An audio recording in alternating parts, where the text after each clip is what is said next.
time for Democrats to go candidate shopping, and so far, the field of presidential contenders is shaping up like the Mall of America.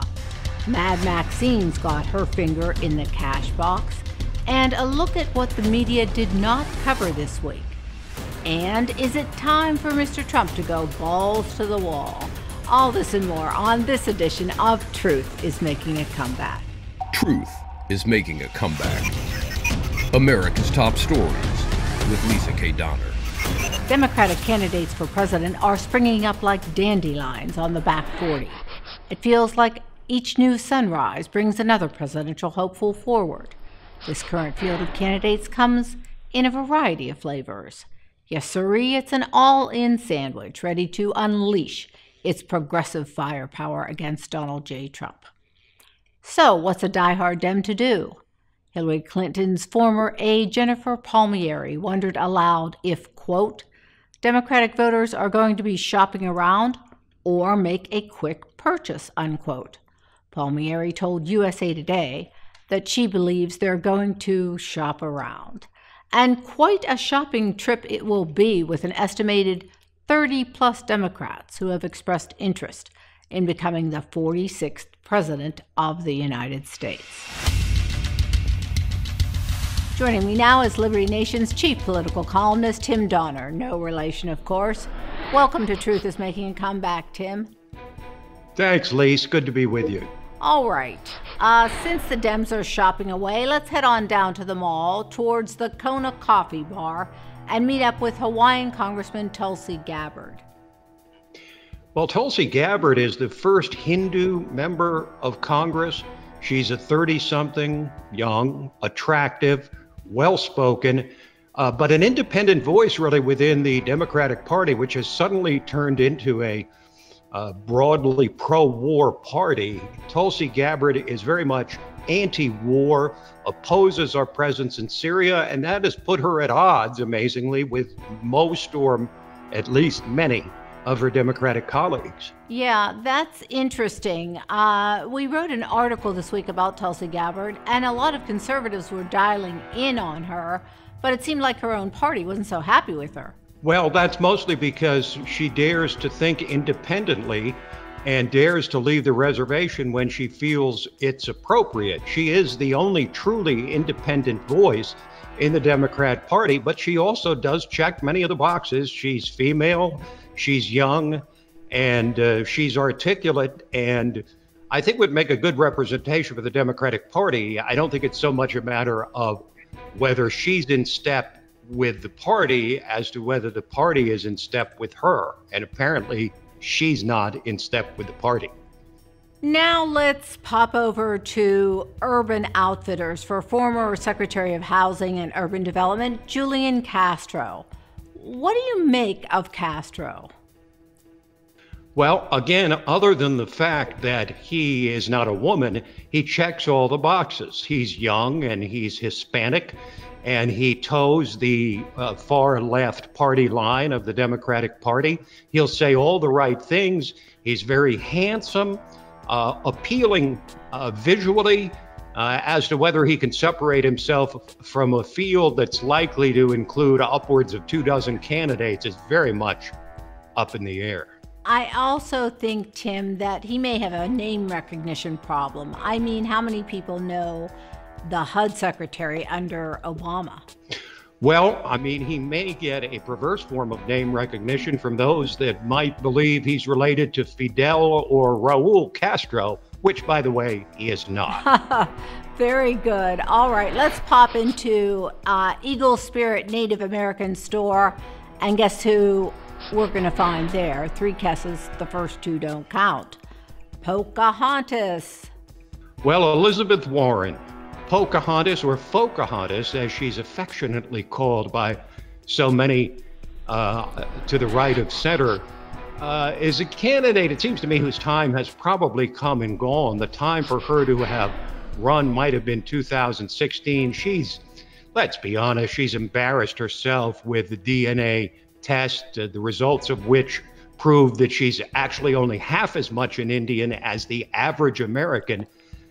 She There's questions about her likability, a la Hillary Clinton, though that's considered to be sexist to even consider whether someone is likable or not. I don't see Elizabeth Warren going very far, even though she will be well-funded and well-organized. I agree, Tim. I think she will be well-funded, and she may have something that other candidates don't have, which is some backup from the DNC. Well, I think it's going to be very hard for the Democratic Committee to put their finger on the scale like they did for Hillary Clinton in 2016, because it was thought that nobody would seriously challenge Hillary Clinton, much like Donald Trump in 2020. We really have a reversal of fortune here, where you have a single likely Republican candidate and a huge field of Democrats, like the Republican field in 2016. The difference is that the Republican field included a lot of heavyweights with long legislative or governing experience, people like Jeb Bush and Ted Cruz and Scott Walker, who had already made names for themselves. Most of these Democrats are not terribly well known to the American people. Okay, here's one for you. Let's mosey on down the Mall of America to the Army-Navy shop, where we have retired Army Major, former Democratic state senator, and failed West Virginia congressional candidate Richard Ojeda. Well, people are saying, well, how can Beto O'Rourke of Texas run for president when he wasn't even able to win a seat in the Senate? And I would say that goes double, triple, quadruple for this candidate, who was unable to even win a congressional seat. So a failed candidate for the House, just by virtue of the fact that they couldn't even attain a House seat, probably would be on the outer fringes of a Democratic primary. I don't see any way for Mr. Ojeda to get traction. Well, plus he's got the same problem as Castro, maybe even worse: name recognition or the lack thereof. Let's face it, Donald Trump, he had one thing going for him in a field of 16 or was it 17 candidates, and that was name recognition. So it counts for something. Indeed. With all the shopping, one can get hungry, so it's probably time to bring up Senator Kirsten Gillibrand, who made her first campaign stop at the Country View Diner in Troy, New York. Tim, what can you tell us about Gillibrand? Well, she's obviously proven, Lisa, that she's a woman of the people with her first stop at a diner. I'll say this: if I was a progressive, which I certainly am not, I would not trust her, because she was an inconsequential backbench senator who basically got into office by virtue of Hillary Clinton handing her the New York Senate seat that she vacated in order to become Secretary of State. And Kirsten Gillibrand then immediately threw the Clintons under the bus, once it was safe to do so, by saying that Bill Clinton probably should have resigned in the 1990s. She's suddenly woke when she never was before. So if I was a progressive, I wouldn't trust Kirsten Gillibrand as far as I could throw her. You know, I agree, Tim. She does seem to have a bit of that John Kerry flip-flop disease. Yes, she does. And I think that's going to be very much exposed in a large field. It will be easy, I think, for the many other Democratic candidates to marginalize her as someone who, well, maybe she'll be marginalized as a Hillary Clinton without the charm. Yeah, well, we can't talk about her likability now. Finally, somewhere in the mall, who is lost because no one knows who he is, we run into Representative John Delaney. Very few people outside of Maryland even have heard of Delaney. So again, we have a name recognition issue and an uphill battle for him, don't you think, Tim? I think he has already received all the publicity that he's going to receive, because he's an obscure individual, an obscure backbench member of Congress with no legislative record to speak of. And I would suspect that he'll be in and out of this race very quickly. But his entrance and the entrance of Mr. Ojeda, who lost a congressional seat in West Virginia, shows that there's an awful lot of Democrats who are just chomping at the bit to take a shot at President Trump, and at least 30 of them who believe that they're the guy or they're the gal who can take down this vile president. All right, Tim, we're going to have to, if we're taking odds and the field widens, now there are the only ones that officially announced. There are a number of folks who are looking like they will run, including Kamala Harris of California, Cory Booker of New Jersey, and of course Bernie, the 79-year-old independent from Vermont. We'll have complete coverage of the Democratic field on LibertyNation.com. Thanks for joining us. Thank you, Lisa.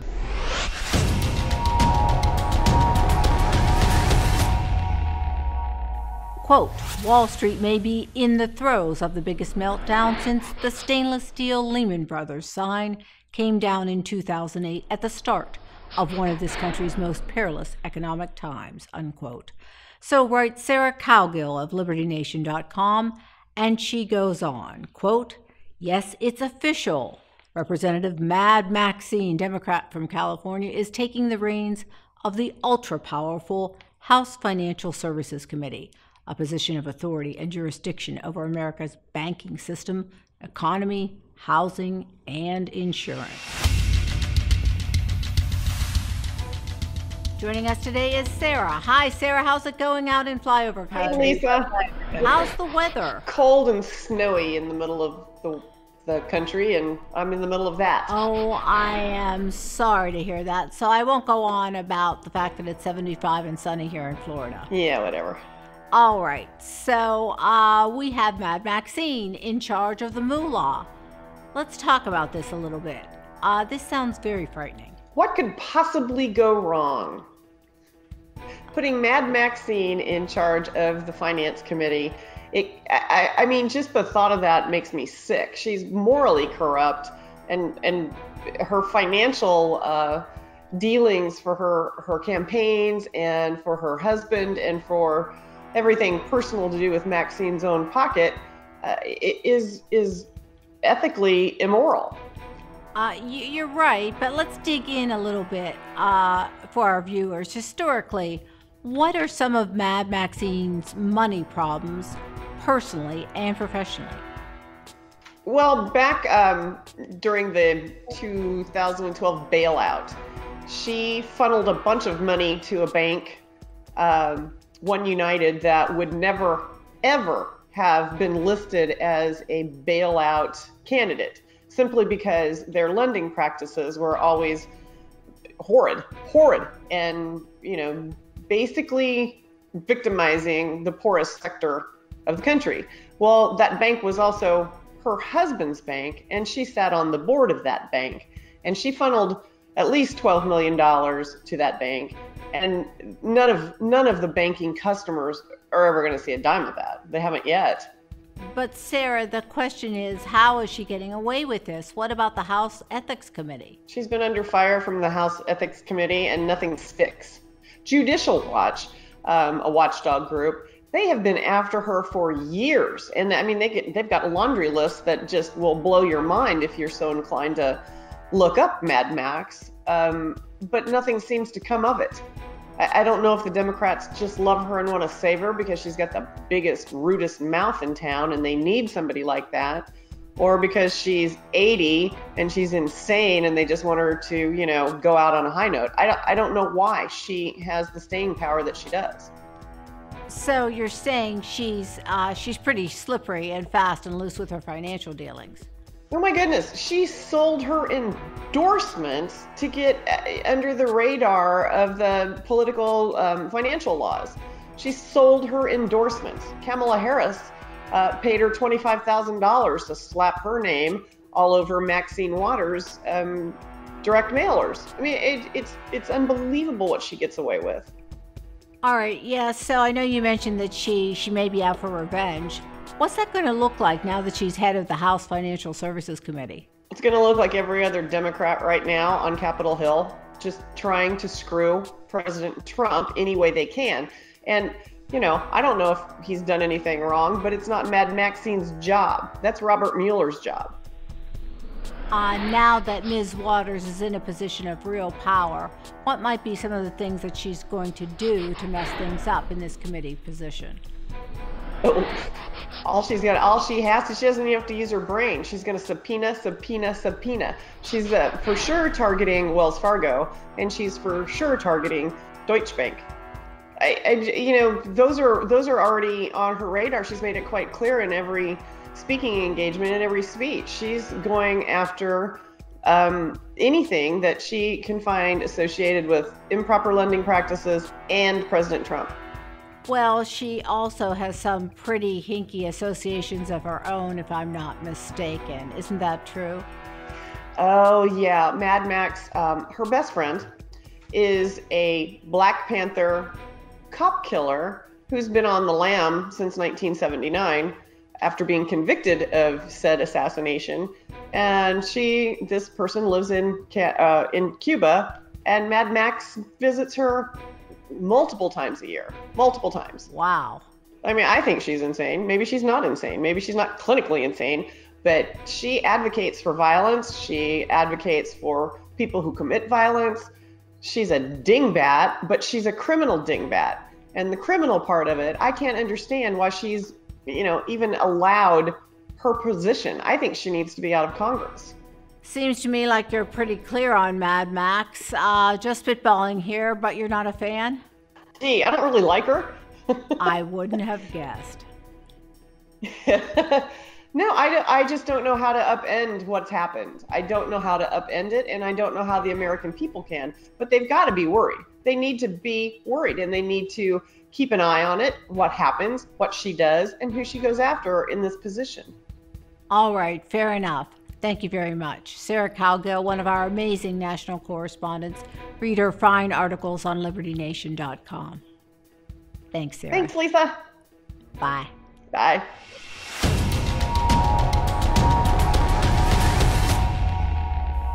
What's really happening out there? Unfortunately, the days when the mainstream media gave you the basic facts are over, as the MSM has increasingly become a mouthpiece for the left.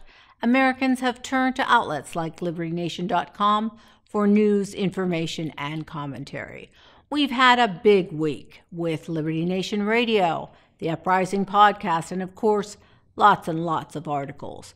We've covered the battle over the wall funding and the government shutdown every which way but loose. Ellen is digging into the Democratic primary season, which is just beginning to heat up.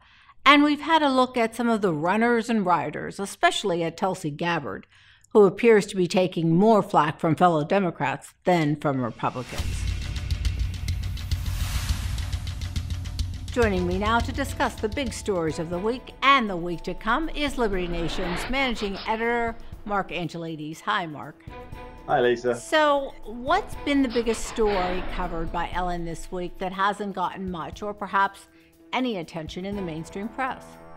Well, actually, this is an area that we at Liberty Nation really excel at, is covering the articles that don't get a lot of press, because we dig deeper than most. We've had a fantastic article out about Facebook teaming up with a George Soros-sponsored fact-checking organization. It's gone completely below the radar. So either the legacy media, they're not hunting down the pieces that they should be doing, or they're purposely ignoring it. But I mean, this is a big deal because, as you know, Soros only puts his money into agenda-driven projects. And I feel that if other news agencies had covered this, I think Zuckerberg's project bias here would be dead in the water straight away. Well, what happens with a media that is one-sided is that people feel like they can move ahead with impunity. Is that what you're saying is happening with Soros and company? I mean, nobody's checking out what they're doing. Well, here's the thing: the project that they're working on, it's got sponsorship via George Soros. It's got sponsorship via the chap who started eBay, who's moving into a more media thing, a la Jeff Bezos, and of course Google. Yeah, Google was at the top. Yeah, they're coming together. I mean, the interesting thing about this is Facebook said that yes, we gave them a check for money, but we told them they don't have to check everything that's on our list. Yeah, I'm wondering if the list was written on the back of the check. Or on a cocktail napkin. Yeah, exactly. But yeah, these things, they're really just not getting the coverage. And I think part of that is because it's all a very interconnected web. You have a lot of media agencies that are now owned or sponsored by larger special interest groups that are corporations who have their own corporations' interests in mind. So just for example, I'm not saying this is the case with Amazon, but Jeff Bezos is now the owner of I believe it's the Washington Post. Something that would negatively impact his business, his Amazon empire, would he be keen for that to run through the Washington Post?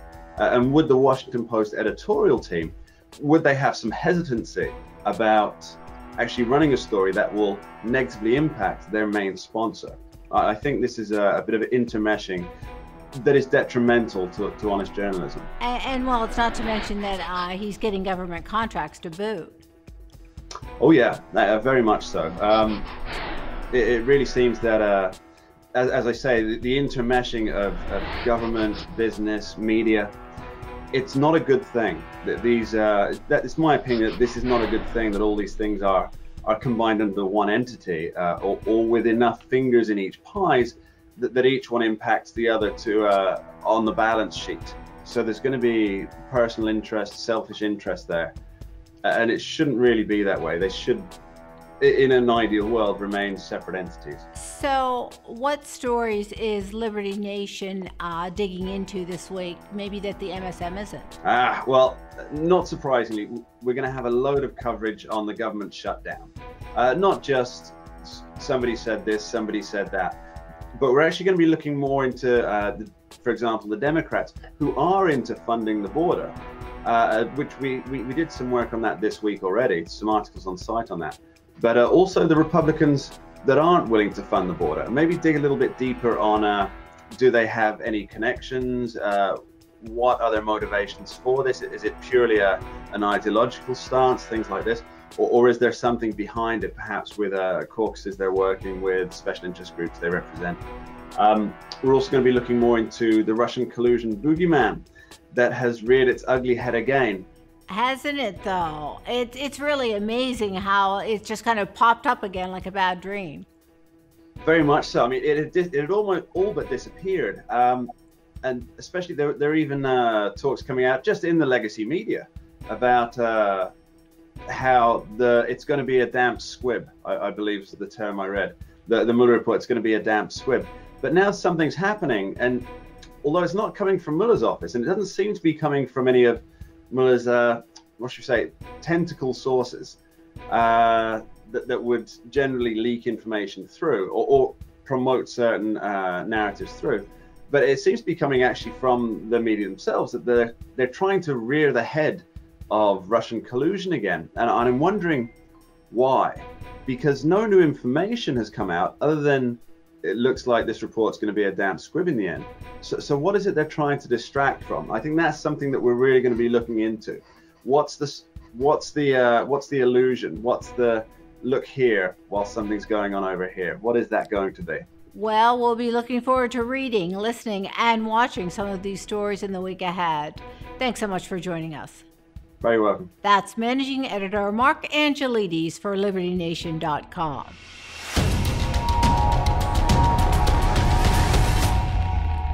And now for this week's parting shot. Sometimes there is nothing quite like a good old-fashioned American colloquialism to tell it like it is. Here are just a few for the president to ponder when considering his options regarding the current impasse with the Democratic leadership regarding funding for the border wall. Hang tough, don't blink.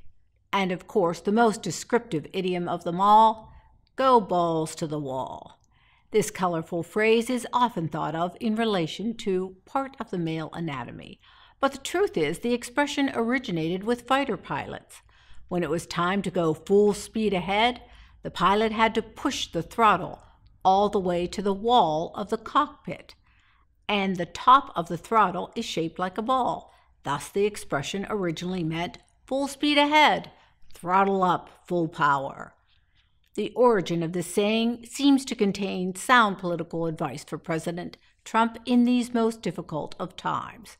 Yes, there's a government shutdown, but let's face it, this is less than a minor inconvenience to most of America, and it pales in comparison to finally solving an issue that Americans very much care about: immigration.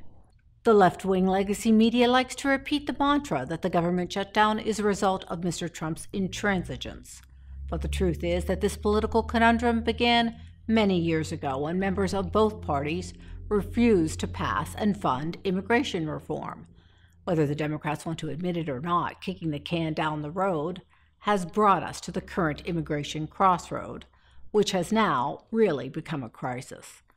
President Trump has spent a lifetime negotiating and making deals, so it is quite likely he intuitively understands the one fundamental that is not present in this political standoff, and that is both sides must want to make a deal for anything to be accomplished. You can't solve a problem with someone who doesn't aspire to an equitable resolution. Nothing can be achieved with those whose only mission is to keep on fighting. And this is the raison d'etre of the Democrats. Like it or not, Mr. Trump appears to be up to his neck in one of those epic times that try men's souls. He's in a dogfight at high altitudes and needs to maneuver his aircraft into an offensive position. He must fly faster and be willing to throttle up to where he can take aim and fire. This is not a time to acquiesce or lose one's nerve. Yes, courage and moxie are what's needed to go balls to the wall. There have been many such critical presidential moments in the annals of American history. The Cuban Missile Crisis starring John F. Kennedy and Khrushchev was a classic. How about Harry S. Truman dropping the big one twice on Japan? But there are other lesser-known times when the commander-in-chief had his back to the wall and came out swinging. John Adams hung tough when France tried to bribe our young republic. He, instead of giving in, decided to raise a provisional army, commission U.S. Navy ships, and finally got France to back down. And there's James Monroe, who essentially told Europeans to back the hell up with what's now known as the Monroe Doctrine. For those who won their battles, backing down was not an option. Thus, President Trump should carry this crucial bit of American history forward to this day, this time, this hour. He must plant his feet firmly in American soil and stand his ground, not, as JFK once said, because it is easy, but because it is hard, not to mention that it is the right and noble thing to do. There are many political moves still open to the president as this government shutdown over the wall continues. Senator Lindsey Graham and others are calling for Trump to declare a national emergency. Freshman Democrats appear to be signaling that, unlike the old guard, they are ready to make a deal. As well, Trump can keep working the back channels with Mexico. As Commander-in-Chief, 45's only choice is to channel the spirit of a U.S. Marine. Do not become accustomed to defensive positions. Run toward the fire, not away from it. Stand your ground and fight like hell. Any way you cut it, President Trump's only option is to make like a fighter pilot and throttle up, balls to the wall. I'm Lisa K. Donner, and that's my parting shot. And that's it for this edition of Truth is Making a Comeback. I'm Lisa K. Donner. Don't forget to like us, subscribe, and stop by our website, libertynation.com. Thanks for joining us, and remember, liberty all the time and everywhere. Have a great week. Truth is making a comeback. Visit us at libertynation.com.